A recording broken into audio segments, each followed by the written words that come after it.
Todas. Antes de mais, espero que este vídeo vos encontre bem, cheios de energia para assistirem a mais um vídeo deste que é o canal mais interativo de Direito. Bem, no vídeo de hoje vou dar então sequência a alguns conceitos introdutórios de teoria geral do direito civil iniciados no último vídeo, nomeadamente relação jurídica, que engloba o sujeito do direito, personalidade e capacidade jurídica.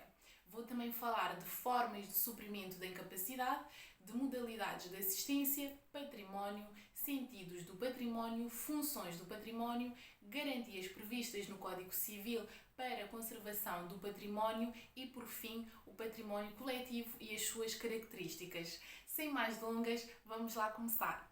Muito bem, quanto ao primeiro ponto, que é a relação jurídica, quando falamos da relação jurídica temos que ter presente primeiro o sujeito de direito, depois a personalidade e a capacidade jurídica. Assim, os sujeitos do direito são os entes suscetíveis de serem titulares de direito e obrigações, de serem, portanto, titulares de relações jurídicas e são sujeitos de direito as pessoas singulares e coletivas. A personalidade jurídica, por seu turno, traduz-se precisamente na suscetibilidade de ser titular de direitos e de estar adstrito a vinculações. Isto está consagrado no artigo 66, número 1 do Código Civil. A personalidade jurídica é inerente à capacidade jurídica ou à capacidade de gozo de direitos. Isto está previsto no artigo 67 do Código Civil, CC. Fala-se então de personalidade para exprimir a qualidade ou condição jurídica do ente em causa, ente que pode ter ou não ter personalidade. Fala-se de capacidade jurídica para exprimir a aptidão para ser titular de um círculo com mais ou menos restrições de relações jurídicas, pode por isso ler-se uma medida maior ou menor de capacidade segundo certas condições ou situações, sendo-se sempre pessoa, seja qual for a medida da capacidade. Dito isto, por capacidade jurídica entende-se também um conjunto de medidas de direitos e vinculações de que uma pessoa é suscetível. Isto está previsto no artigo 67 do Código Civil. Traduzindo, esta inerência estabelece que as pessoas podem ser sujeitos de quaisquer relações jurídicas, salvo disposição legal em contrário, e nisto consiste na sua capacidade jurídica. A capacidade divide-se então em capacidade de gozo, que é a medida de direitos e vinculações de que uma pessoa pode ser titular e a que pode estar adstrita. A capacidade de exercício consiste na medida de direitos e de vinculações que uma pessoa pode exercer por si, só pessoal e livremente. Bem, enquanto na capacidade de gozo esta coloca-se no plano abstrato da titularidade de situações jurídicas, na capacidade de exercício estamos já no plano concreto de averiguar em que medida certa pessoa pode exercer os direitos ou cumprir as obrigações que na verdade lhe podem caber enquanto sujeito. Pode haver, assim, capacidade de gozo e não haver capacidade de exercício. A capacidade genérica é quando, por exemplo, a generalidade dos direitos e das vinculações reconhecidas pela ordem jurídica, como estatui o artigo 67 do Código Civil. A capacidade específica é, então, a capacidade das pessoas no âmbito mais restrito de apenas abranger certas categorias e vinculações de direito. Por exemplo, pessoas coletivas, como prevê o artigo 160, número 1 do Código Civil. Por oposto, existe a incapacidade jurídica, que é a medida de direitos e vinculações de que uma pessoa não é suscetível. Há pessoas que são titulares da capacidade de gozo, mas não de exercício. Pode-se ter capacidade de gozo genérica e não ter uma capacidade de exercício genérica. Por exemplo, os menores. A incapacidade de gozo não admite suprimento, enquanto que a capacidade de exercício é suprimível, é suprível. Aliás, a incapacidade de gozo reporta-se então à titularidade de direitos e vinculações de que uma pessoa pode gozar, e neste aspecto não é viável suprir uma incapacidade.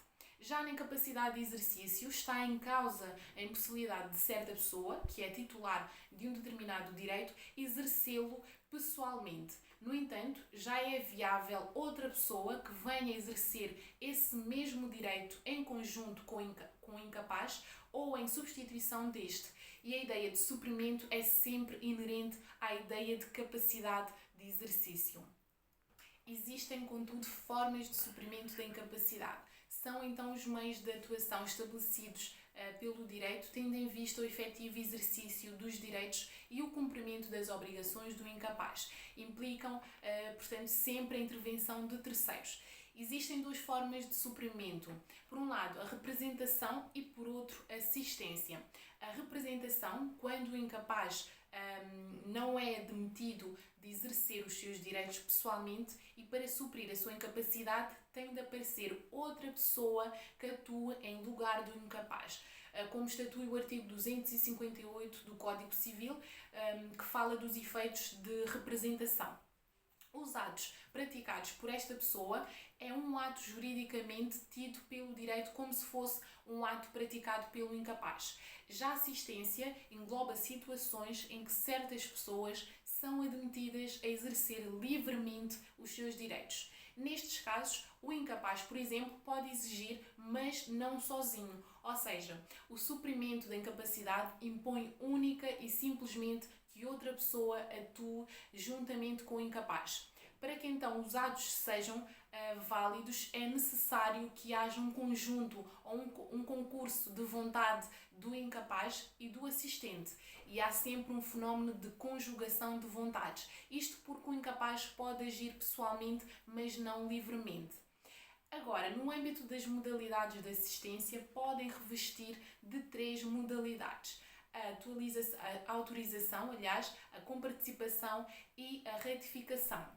Estas modalidades verificam-se quanto ao modo pelo qual se opera essa conjugação de vontades do incapaz e do assistente. A conjugação destas modalidades baseia-se então no momento logicamente anterior ao ato do incapaz.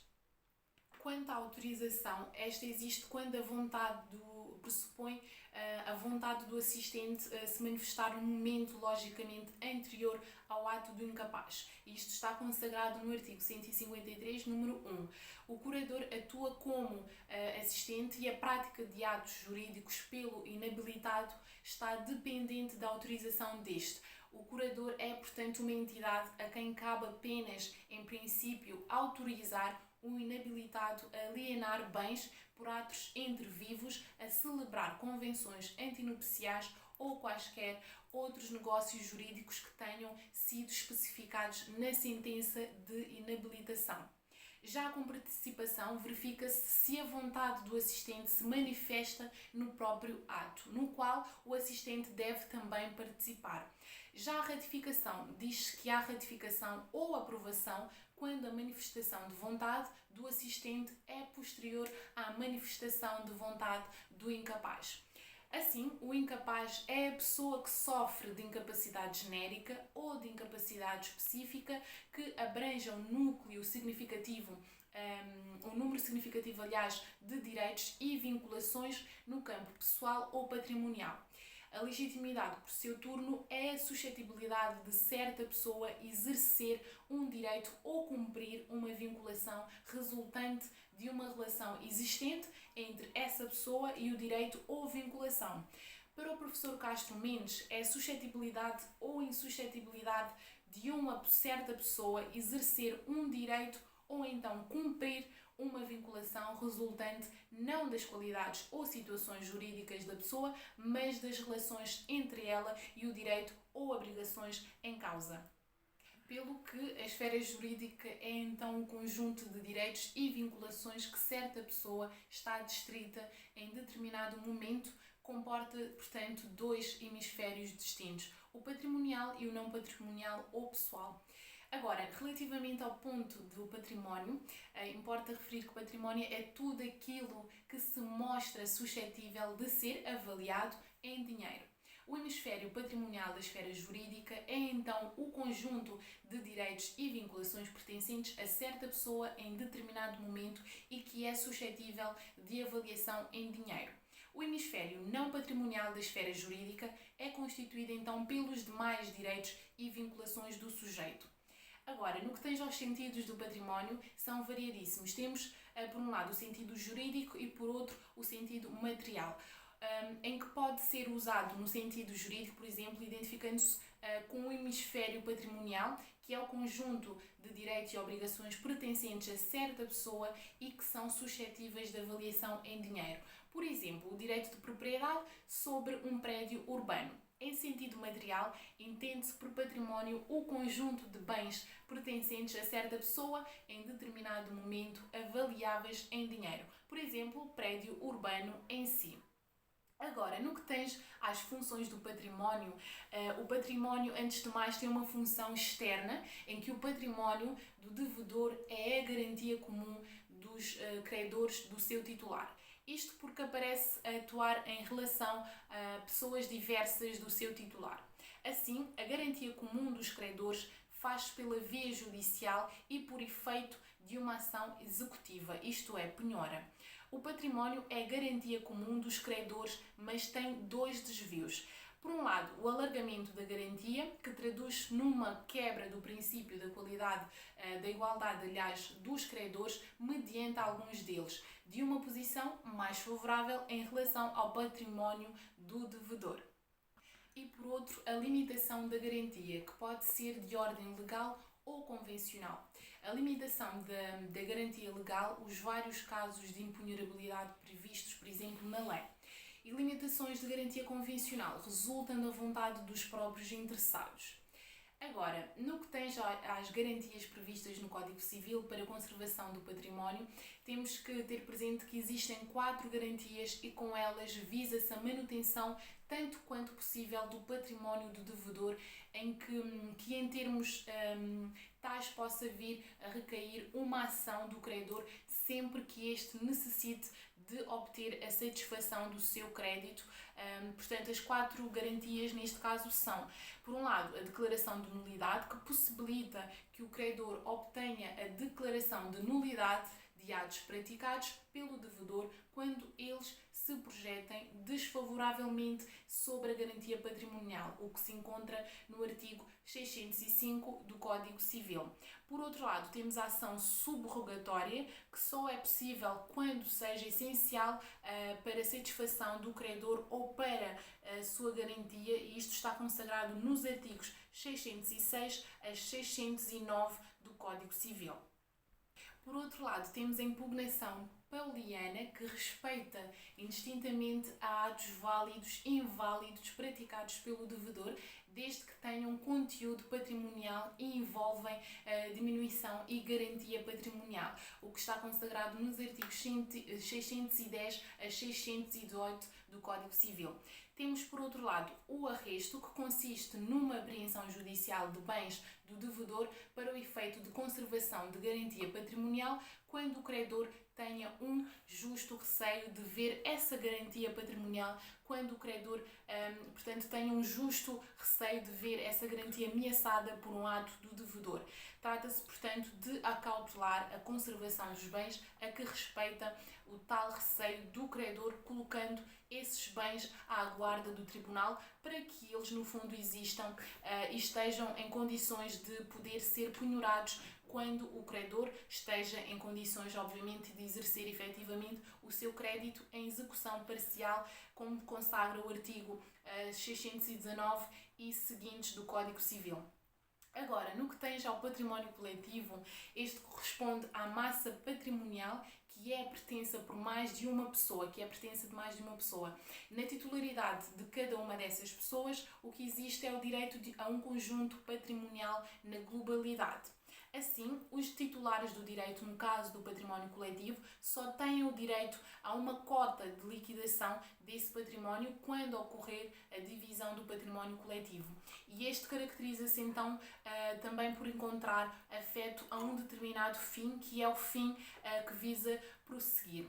Agora, quanto às suas características do património coletivo, aqui os credores deste tipo de património só se podem fazer pagar pelo valor dessa massa patrimonial que está em conjunto, e só posteriormente é que podem chamar os bens pessoais das pessoas contitulares do património coletivo, caso aquele património não tiver suficiente para satisfação do crédito dos credores.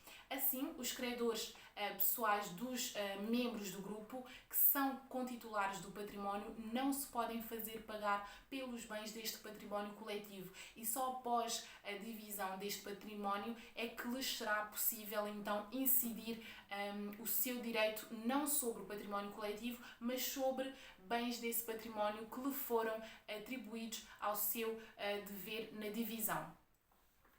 E voilà, chegamos ao fim de mais um vídeo. Muito obrigada por estarem desse lado. Já sabem, subscrevam o canal e ativem o sininho de forma a estarem por dentro desta que é a vasta área do direito.